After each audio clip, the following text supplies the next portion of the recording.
그를 진심으로 또한 환영합니다.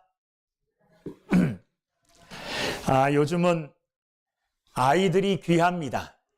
아이들을 많이 낳지 않기 때문에 아이들이 가정마다 귀하고 사실 교회 안에도 아이들이 귀합니다. 그래서 집안에도 하나밖에 하나만 낳는 이런 현상들이 다분히 있기 때문에 아이들이 너무너무 귀해요. 그러다 보니까 가정에서 아이들이 거의 왕이다시피 합니다. 그래서 아이들을 보호하는데 좀 지나치게 과잉 보호를 많이 한다 그래요. 그래 아이들을 향한 부모의 이 과잉 보호가 점점 더 심해져서 이 아이들이 이제 조금 자라가지고 어린이집도 가고 유치원도 가는데 어린이집 보내는 게 불안해요. 내 품 안에 있을 때 안전하잖아요. 그죠?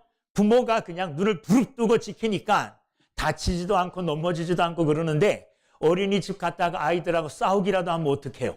넘어져서 다치기라도 하면 어떡해요? 그러니까 여러 가지로 염려되고 걱정이 되는 게 사실입니다.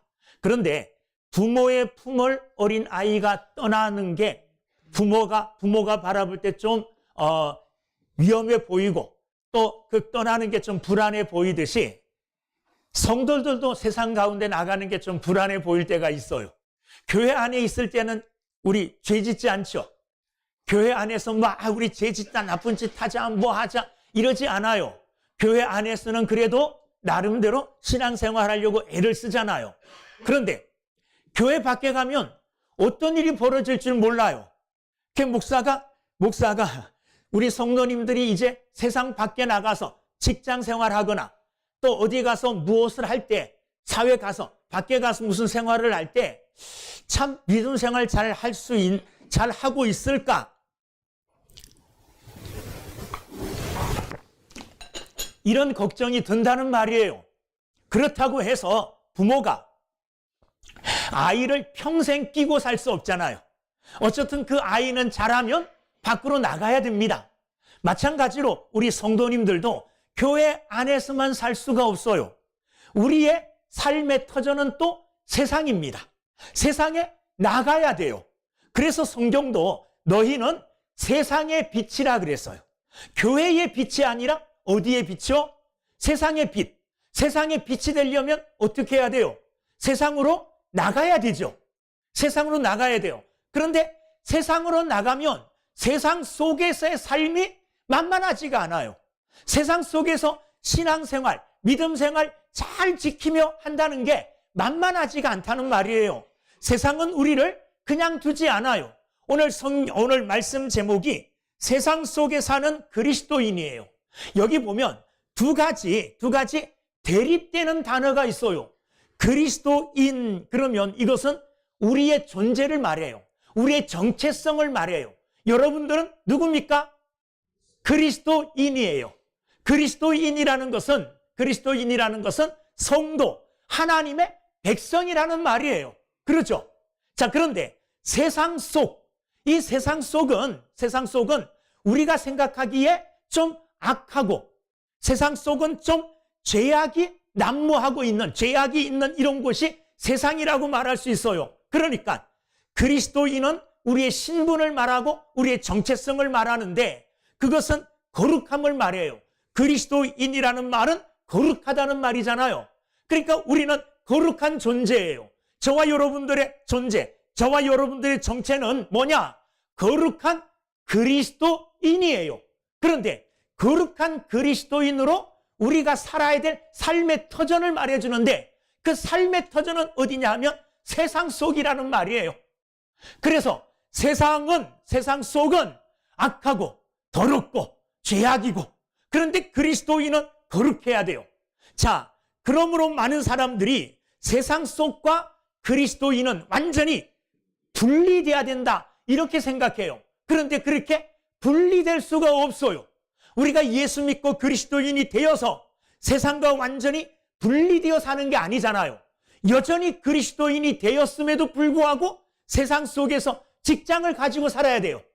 그리고 그리스도인이 되었음에도 불구하고 세상에 예수 믿지 않는 사람들과 관계를 맺으며 살아야 됩니까? 안 살아야 됩니까? 살아야 되는 거예요. 그러니까 이중적인 고민, 이중적인 삶의 고민이 있어요. 우리에게는 어떤 고민이 있느냐?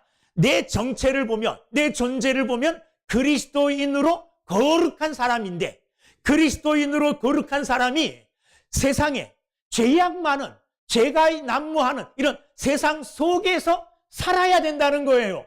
어떻게 세상 속에서 살면서 그리스도인의 본분을 지키며 살아가야 될 것인가? 이것은 모든 그리스도인들이 가지고 있는 숙제예요.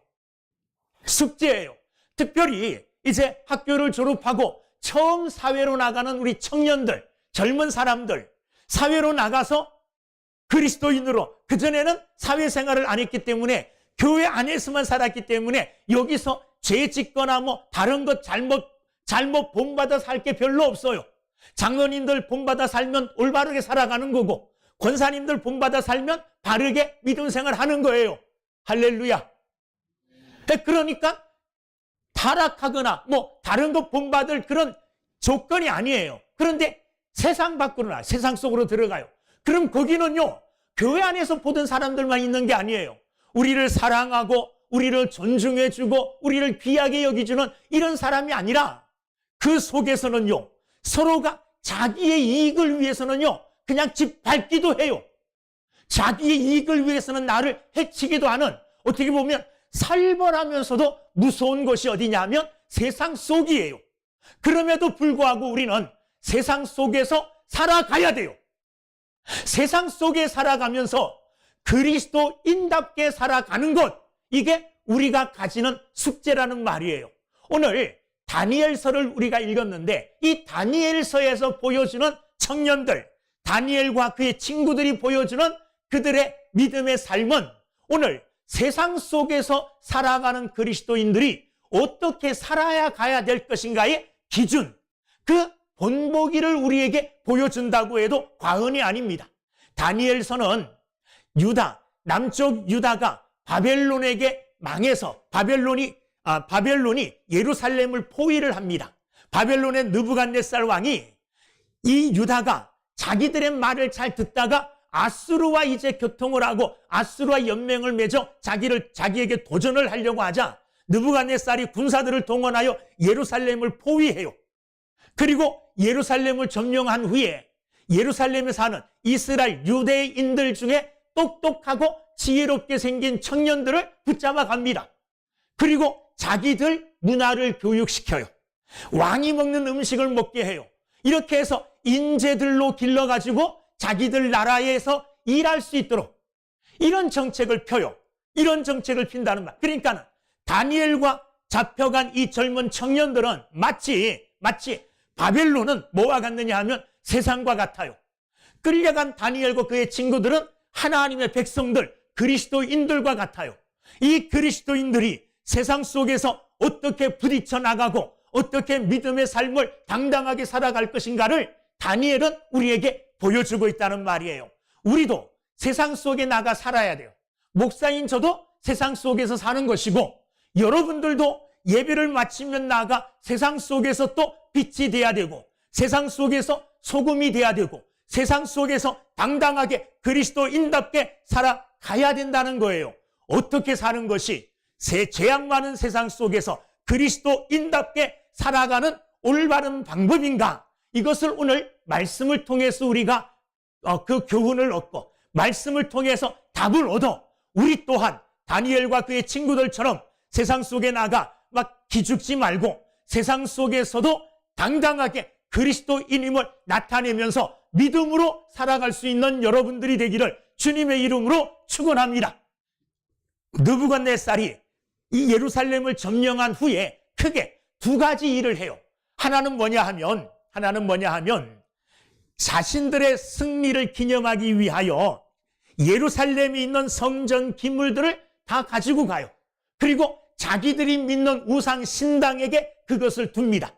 자, 이 사실은 뭐냐 하면 이스라엘이 믿는 하나님, 그런데 이스라엘이 믿는 신 하나님 성전에 있는 기물들을 자기들이 다 빼앗아 갖고 자기들이 믿는 신을 섬기는 그 신당에 두었다는 것은 이스라엘 백성들로 하여금 이제 하나님이 더 이상 너희들의 하나님이 아니다.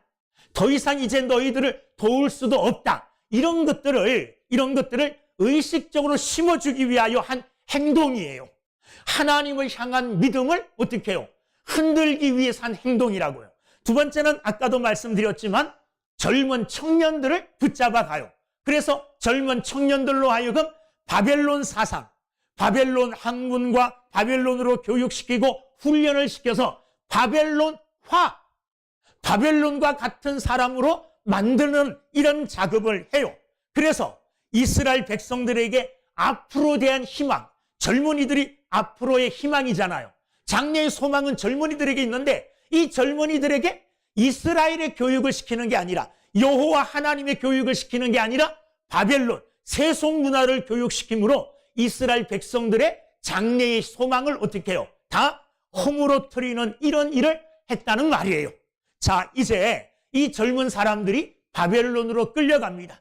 바벨론에 가서 살게 되어지는 이 다니엘과 그의 친구들, 이 젊은 사람들은 이제 그리스도인, 아니 하나님의 백성, 이스라엘 백성이라는 이 신분, 이 정체성을 잃어버리지 않으면서도 바벨론에 적응을 해 나가야 돼요. 이중적인 삶의 형식을 이제 띠며 살아야 된다는 말이에요. 자, 이것은 어떻게 보면 우리에게도 당연한 모습이에요.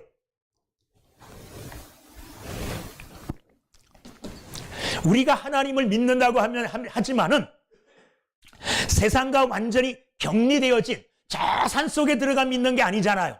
여전히 세상 속에서 가정을 이루고 세상 속에서 직장을 다니며 여러 가지 일들, 사람들을 만나며 생활해 나가요. 세상은 어떻게 보면 하나님께서 우리에게 주신 일터이기도 해요. 그래서 세상을 우리가 점령하고 세상을 우리가 바꿔나가는 이런 사명이 우리에게 있어요. 그런데 세상이 이런 내 사명의 대상임과 동시에 세상은 또 우리를 어떻게 해요? 우리의 믿음을 갉아먹어요. 우리의 믿음을 세상은 빼앗아 가려고 우리를 타락시키기에도 또한 적합한 곳이 어디냐면 세상이에요. 그런 세상 가운데 들어가서 우리가 뭐 해야 되느냐? 그리스도인으로, 하나님의 백성으로 당당하게 나는 하나님을 믿는 성도입니다, 그리스도인입니다, 이렇게 선포하며 살아가야 된다는 거예요. 그런데 이렇게 살아가지 못하도록 세상은 우리를 여러 가지 방법으로 뭐 하느냐 하면 압박합니다. 왜 압박하느냐? 오늘 다니엘을 보면 그렇습니다. 다니엘은 바벨론으로 포로로 끌려가서 바벨론에서 무엇을 배우느냐 하면 하나님에 대해서 배우는 게 아니라 바벨론 문화, 바벨론에 대하여 교육을 받아요. 어떻게 보면 세속 교육을 받는다는 말이에요. 우리도 그리스도인이지만 세상에 나가면 무슨 교육 받습니까? 성경 교육 안 받아요. 학교 가면은요, 성경에서는 하나님이 천지를 창조하셨습니다, 이렇게 가르치잖아요. 그런데 학교 가면 그렇게 안 가르치거든요. 세상이 어떻게 됐다 그래요? 하나님이 창조한 게 아니라 자연이 진화되어서 그렇게 됐다고 말해요. 진화론을 가르쳐요. 세상 문화, 세상 교육을 받게 되어져요. 나가면 그렇게 된다고요. 우리로 하여금 하나님이 절대 하나님이 아니고, 하나님께서 세상을 만드신 것이 아니고, 하나님이 지금도 우주 만물을 손에 쥐고 섭리해 나가시는 게 아니라 세상은 저절로 이루어져 가고, 세상은 사람들의 노력과 사람들의 어떤 과학적인 힘, 이런 것들로 발전되어 간다, 이렇게 교육을 시켜요. 그런 삶 속에 살아갑니다. 그것뿐만 아닙니다. 세상에 나가면 우리가 또 이 다니엘과 그의 친구들의 이름을 바꾸었듯이 이름을 바꿔버렸어요. 유대 이름이 아니라 바벨론식 이름으로 그들을 바꿔버려요. 다니엘은 원래 다니엘인데 거기서는 뭘로 바꿨느냐? 벨드사살이라는 이름으로 바꿔요. 그의 세 친구도 사드락, 메삭, 아벳느고라는 바벨론의 이름을 갖게 되어져요. 세상은 우리로 하여금 우리의 정체성을 바꾸려고 해요. 여러분, 세상에 나가면 우리의 이름이 바뀝니다. 저도 세상에 나가면 어떤 사람이 이렇게 불러요. 사장님. 세상 사람들은요, 나한테 사장님이라 불러요. 좀 더 하면 선생님 이렇게 불러줘요. 교회에서는 제가 목사님이잖아요. 또 저 친구들 만날 때도 조 목사님 이렇게 불러요. 근데 세상에 나가면 아저씨라고 불리기도 하고, 어떨 때는 할아버지라고 불리기도 하고, 어떨 때는 사장님, 선생님, 이렇게 불려요. 이름이 바뀌어요. 여러분도 세상에 나가면 이름이 바뀝니다. 교회 안에서는 장로님, 권사님, 집사님인데 세상에 나가면 뭐가 됩니까? 세상에 과장님, 전무님, 이렇게 이름이 호칭이 바뀌어요. 호칭이. 그리고 무슨 사장님, 누구씨. 이름이 바뀐다는 것은요, 내 정체성에 혼란을 겪게 해요. 우리는 그리스도인으로 우리의 정체성을 분명히 해야 돼요. 다니엘과 그의 친구들이 포로로 바벨론에 끌려갔지만은 그들은 그들의 정체가, 그들의 진정한 신분은 하나님의 백성임을 잊어버리지 않아야 돼요. 그 정체성을 잃어버리지 않으려고 그들은 그곳에서 무단히 노력을 합니다.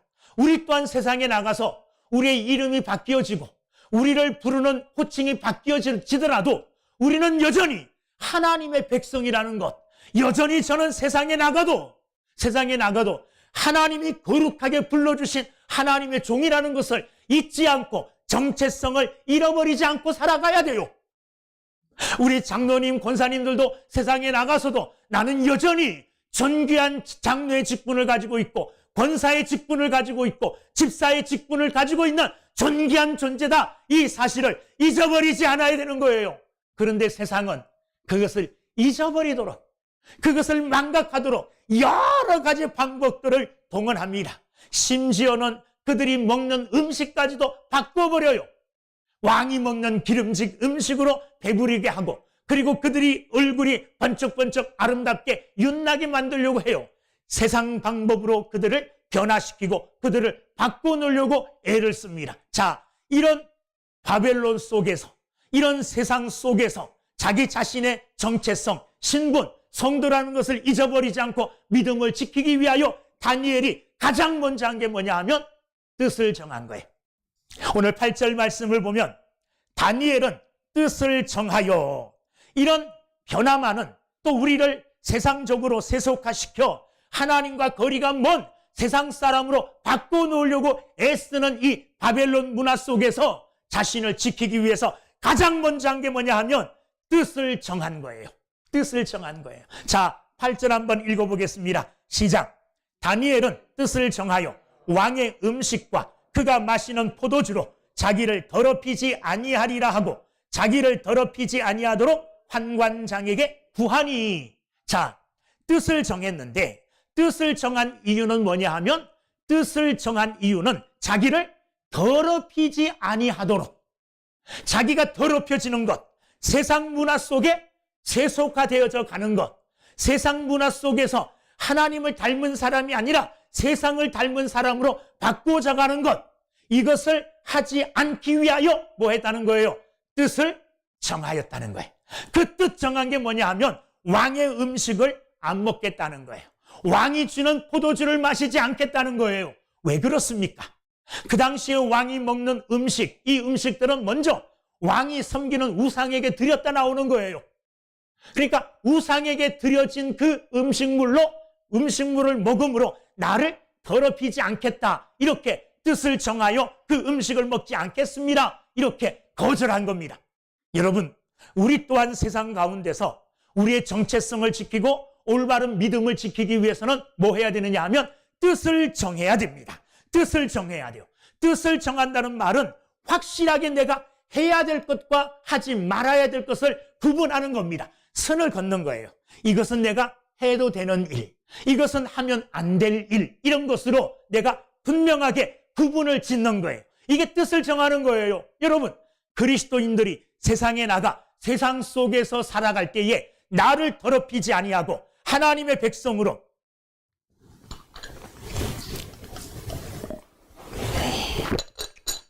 하나님의 사람으로 자신을 온전히 지키기 위하여 가장 먼저 세워야 될 뜻이 뭘까요? 나는 이것만은 지켜야 되겠다 하고 뜻을 세워야 될 것. 첫째는 주일 성수해야 되겠다. 저는 이 뜻만은 분명히 세워야 된다고 생각해요. 아무리 월급을 많이 주는 회사가 있더라도 주일날 근무한다면 생각해 봐야 돼요.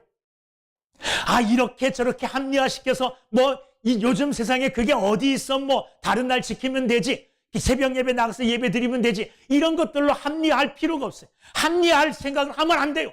아예 딱 못을 박아 버려야 돼요. 딱 뜻을 정해버려야 돼요. 나는 어떤 일이 있어도 하늘이 두 쪽이 나더라도 주일만은 반드시 지키겠습니다. 이런 뜻을 어떻게 해요? 정하시는 여러분들이 되기를 주님의 이름으로 축원합니다. 세상에 어떤 유혹이 닥쳐와도 너 이번 주일 빼먹고 요거하면 내가 이만큼 뭐 해줄게. 이런 유혹, 이런 타협이 들어올지라도 안 됩니다.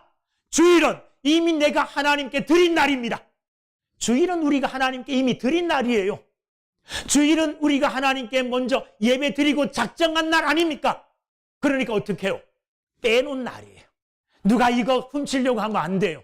그러니까 이거는 믿는 사람으로 당연히 정해져야 될 뜻이에요. 세상 나가서 사회 속에 살아가더라도 우리가 변함없이 내 뜻을 분명하게 세워야 되는 것 뭐냐? 주일은 꼭 내가 지키겠습니다. 이것만은 여러분이 뜻을 정하여 지켜나가시는 믿음의 사람들이 되기를 주님의 이름으로 축원합니다. 두 번째 그리스도인으로 뜻을 세워야 될 게 뭐냐? 저는 정직이라고 생각합니다. 정직. 거짓이 아닌 정직. 그리스도인들은 어디를 가든지 간에 정직해야 돼요. 그런데 이것을 지키기가 사실은 쉽지 않습니다. 사회에 들어가서 뭐 직장 생활을 한다든지 어떻게 하다 보면 거기서 해온 전통들이 있어요. 쭉 해온 일이 있어요. 근데 쭉 해왔던 그 일이 정직되지 않은 일이라면 내 윗사람도 했고 내 앞에 있었던 사람도 했고 나도 해야 되고 뒤에 사람도 해야 되는 일이라면 나만 못하겠습니다. 이렇게 하기가 힘들다는 거예요. 그러나 세상 속에서 그 세상 속에 함몰되어 들어가지 않고 세속화되지 않고 그리스도인으로 자기를 지키기 위해서는 그러나 이 거짓말만은 거짓된 것만은 내가 용납하지 않고 항상 내가 좀 손해보더라도 항상 정직하겠습니다. 이런 마음의 결단을 하고 뜻을 세워서 정직한 삶을 살아가는 저와 여러분들이 다 되어지기를 주님의 이름으로 축원합니다. 세상에 나가면 그렇게 해요. 아니 거짓말 안 하고 어떻게 장사를 할 수 있습니까? 이거 10,000원에 사왔는데 10,000원에 사왔다고 정직하게 말하면 어떻게 덧붙여서 팝니까? 이렇게 말할 수 있어요. 얼마에 사왔다고 말 안 하면 되잖아요. 그러니까 지혜롭게 행하면 거짓말하지 않고도 사회생활을 해 나갈 수가 있는 거예요. 그러니까 뜻을 정하는 게 중요한데 나는 어떤 일이 있어도 거짓말은 하지 않아야 되겠다. 정직해야 되겠다. 이런 마음의 결단을 하시고 뜻을 정하여 그리스도인답게 살아가는 믿음의 사람들이 다 되기를 주의 이름으로 축원합니다. 또 그리스도인으로 마땅히 뜻을 세워야 될 게 하나 있는데 그것은 뭐냐 하면 하나님의 것을 돌려드리는 거예요. 시간은 주일, 7의 1, 주일은 하나님의 것이기 때문에 주일 하나님에 드려요. 물질은 10의 1, 하나님이 내게 주신 것들 중에 10의 1은 하나님의 것이라고 그냥 딱 정해놔버려야 돼요. 뜻을 정해놔버려야 돼요. 그러지 않으면 행하기가 어려워요. 어떤 사람이 어려울 때는 하나님의 은혜대로 말씀대로 11조를 잘해서 근데 하나님이 11조라는 복을 주십니다. 뭐 11조 얘기 헌금 얘기하기가 좀 그러하지만 제가 이때까지 믿음 생활 해오면서 살아온 결과 이야기하면 11조는 부자가 되는 지름길입니다. 잘 살게 되어지는 하나님의 비결이에요. 어렵고 힘든 삶을 살지만 그 속에서도 하나님 앞에 물질적으로 정직한 삶을 살면 하나님이 물질적으로 어렵게 해주지 않아요. 하나님을 시험하지 말라 그랬어요. 나 여호와 하나님은 시험받는 사람이 아니에요. 시험하지 말라 그랬어요. 그런데 하나만은 시험해 보라 그랬어요. 뭘 시험해 보라 그랬나요? 11조를 한번 시험해 봐라. 내게 11조를 드려봐라. 그럼 내 창고가 어떻게 되는지 한번 시험해 봐라. 하나님께서 자신 있게 말씀하신 바가 11조에 관한 거예요. 이것 또한 뜻을 정하지 않으면 못해요. 조금 수입 있을 때 해야 되는데 어떤 사람이 조금 수입 있을 때 열심히 잘했어요. 근데 하나님이 복을 주셔서 막 수입이 늘어나니까 11조가 100만 원 되고 11조가 1000만 원 돼요. 하기 어려울까요? 힘들까요? 하기 어려워요. 그런데 그러므로 뜻을 딱 정해놔야 돼요. 수입이 100원 있든지 수입이 10,000원 있든지 나는 10의 1은 무조건 하나님의 것입니다. 욕심 갖지 않겠습니다. 딱 내놓으면 거기에 대하여 다른 생각 안 해요. 저는 일평생 동안 11조에 대해서 다른 생각 해본 적이 없어요. 물론 목사니까 그랬겠지만 저는 목사가 되기 전까지 청년 때도 마찬가지였어요. 10의 1은 나의 것이 아니고 하나님의 것이라는 것을 그냥 딱 정해놔 버리니까 마음이 편해요. 내 건데 하나님께 드린다는 게 아니라 내가 열을 받았어요. 하나님께. 다 하나님이 주신 거예요. 그런데 하나님이 주신 것 중에 하나를 구분해서 하나님께 드린다는 것은 너무 감사한 일이에요. 이건 감사함으로 기쁨으로 할 수 있는 일이에요. 이것도 뭐예요? 뜻을 정하지 않으면 안 돼요. 여러분, 믿음의 삶을 사는데 세상 가운데 하나님의 사랑임을 나타내는 여러 가지 방법이 있지만 이 물질적인 삶도 하나님의 백성임을 당당하게 드러나는 방법일 수 있어요. 아, 저 사람은 어떻게 교회에다 저 많은 것들을 갖다 바치는데 저렇게 잘 살지? 이건 우리가 눈으로 보여줘야 돼요. 하나님이 확실하게 약속해 주셨어요. 하나님이 11조를 하나님께 마음 정직하게 드리면 하나님이 우리의 창고를 채워주신다고, 그것도 넘치게 채워주시겠다고 약속을 해주셨어요. 여러분, 하나님의 약속의 말씀을 믿고 또한 11조에 대한 뜻도 정하시는 여러분들이 되기를 주님의 이름으로 축원합니다. 그런데 뜻을 정했다고 해서요,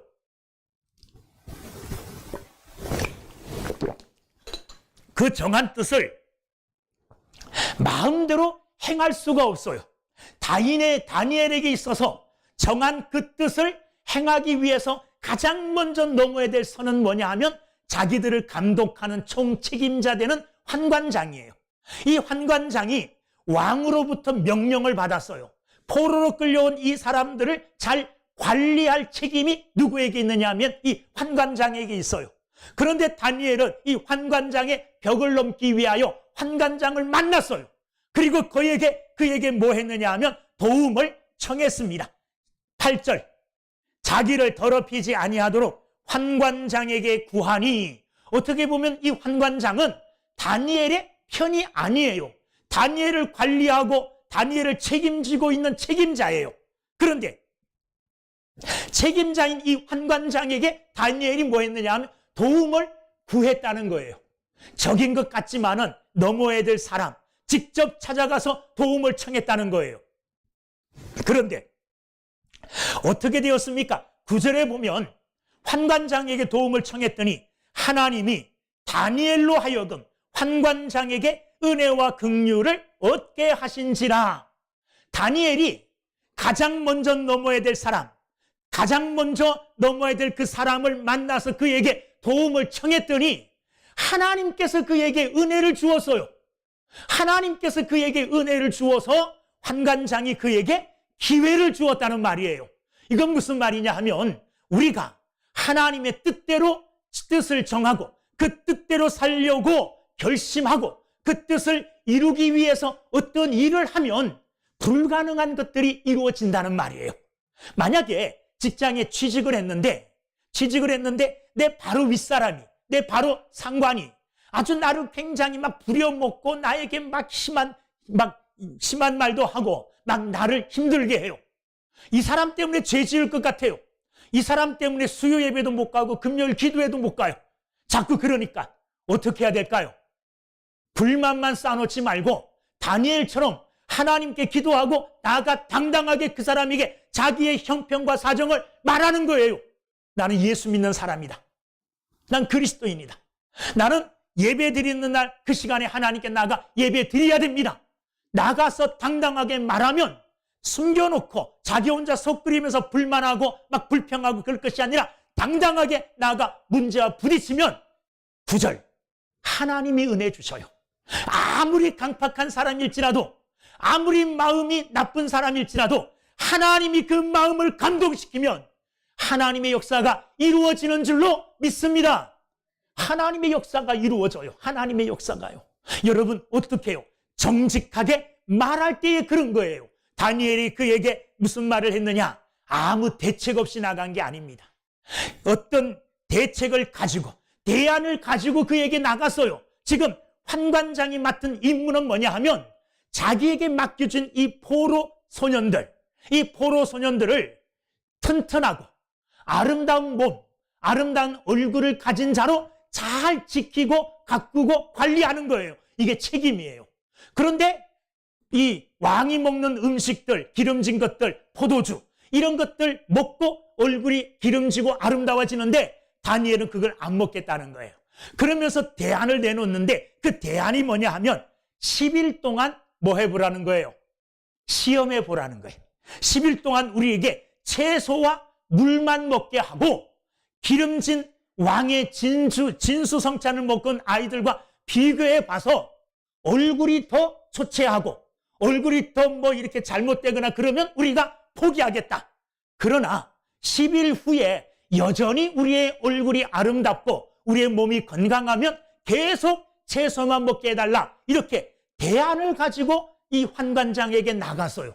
아무 대안도 없이 그냥 막 나가가지고 뭐 이렇게 해달라 저렇게 해달라가 아니라 그 사람이 이해할 만한 적당한 대안을 가지고 나가야 돼요.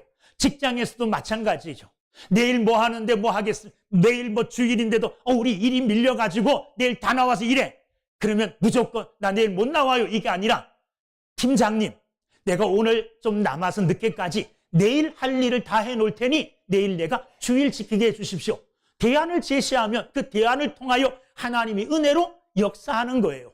막무가내로 그냥 이게 믿음이라는 식으로 무식하게 막 나간다. 믿음 있다. 그게 아니라 오늘 다니엘을 보십시오. 대안을 가지고 나가잖아요. 10일 동안 한번 테스트 해보십시오. 그런데 이 대안 안에는 다니엘의 믿음이 있어요. 다니엘의 믿음과 또한 다니엘이 자기의 위험을 감수하는 모험도 들어가 있어요. 자기들의 얼굴이 잘못되었을 때는 이 환관장이 왕에게 문책을 당할 것이고 문책을 당하면 이 다니엘과 그 친구들을 가만히 두지 않을 거 아니에요. 다니엘은 하나님이 채소만 먹고도 물만 먹고도 우리의 얼굴을 아름답게 건강하게 유지시켜 주실 것이라는 뭐가 있었어요? 믿음이 있었어요. 그리고 만약에 그렇게 되지 않을 때에는 환관장이 어떤 벌을 내리더라도 달게 받겠다는 각오도 되어 있었어요. 믿음은요, 세상을 이길 수 있는 믿음. 이 세상 속에서 바벨론과 같은 세속문화 속에서 믿음을 지키고 당당하게 그리스도인으로 살아가려면 당당하게 이 다니엘처럼 믿음이 있어야 돼요.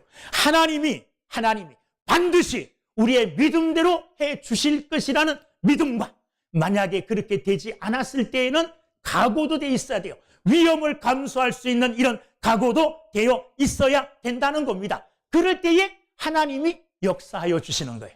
아무것도 안 하고 가만히 앉아 있는데 하나님께서 그냥 역사해 주지 않아요.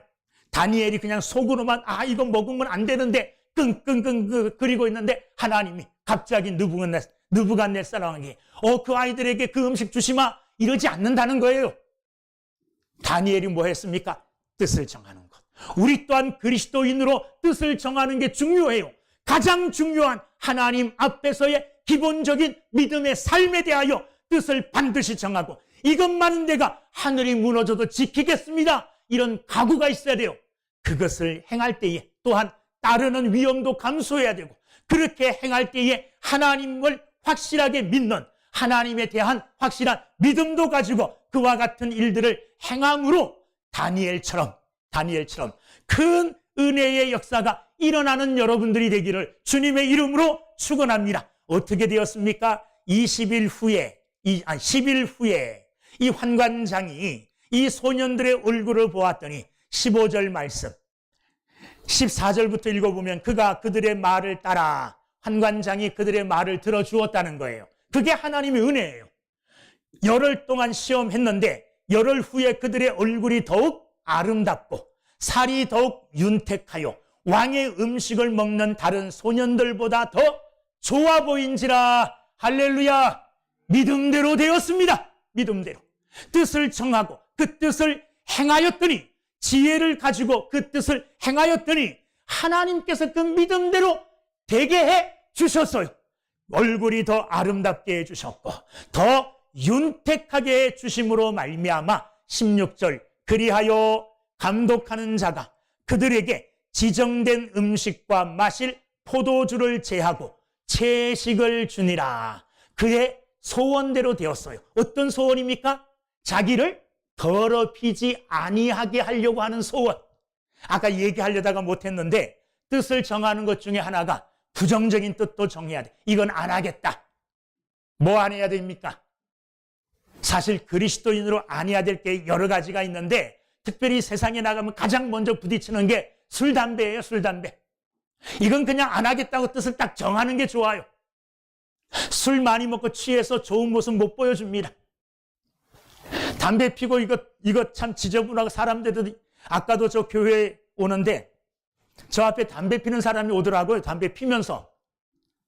저 앞에 왔을 때부터 한 5m 앞에부터 숨을 참았어요. 꾹 참고 그냥 지나왔어요.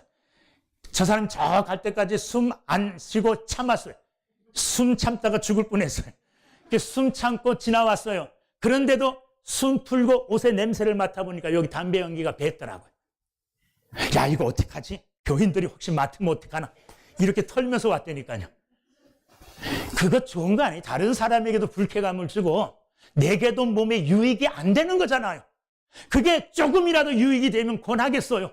근데 유익이 되는 게 아니에요. 그것도 뜻을 정하여 나 이것 그리스도인답게 예수 믿는 사람답게 완벽하게 끊어버리겠다. 안 하겠다. 뜻을 정하는 여러분들이 되기를 주님의 이름으로 축원합니다. 그러면 하나님께서 뜻 정하여 행한 그의 열매들을 하나님께서 우리에게 선물로 주셔요. 다니엘에게도 선물로 주셨어요. 아름다운 얼굴뿐만 아니라요. 우리 말씀 읽어보세요. 20절 말씀. 왕이 그들에게 모든 일을 묻는 중에 그 지혜와 총명이 온 나라 박수와 술객보다 10배나 나은 줄을 아니라. 여러분, 하나님께 뜻을 정하고 자기를 더럽히지 아니하고 하나님 앞에서 바르게 살았더니 하나님께서 육체의 건강을 주셨을 뿐만 아니라 지혜도 몇 배를 주셨어요? 10배나 더 주셨어요. 10배나.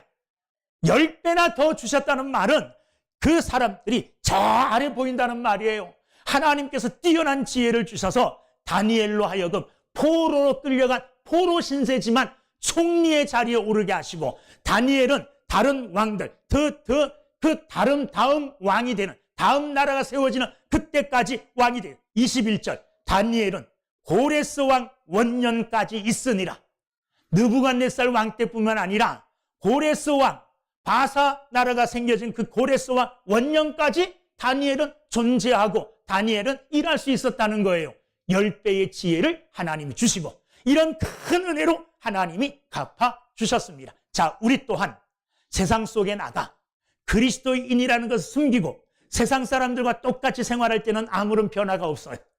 세상 속에서 나는 그리스도인입니다 하고 자기 자신을 분명하게 드러내고 그리스도인답게 뜻을 정하고 그 뜻을 따라 믿음을 지킬 때에 하나님께서 건강 주시고 아름답게 해주실 뿐만 아니라 지혜도 10배나 주셔서 이 세상 가운데 당당한 그리스도인으로 살아갈 수 있는 믿음과 축복을 허락하여 주실 줄로 믿습니다. 그렇게 살아가시는 우리 모두가 되기를 주의 이름으로 축원합니다.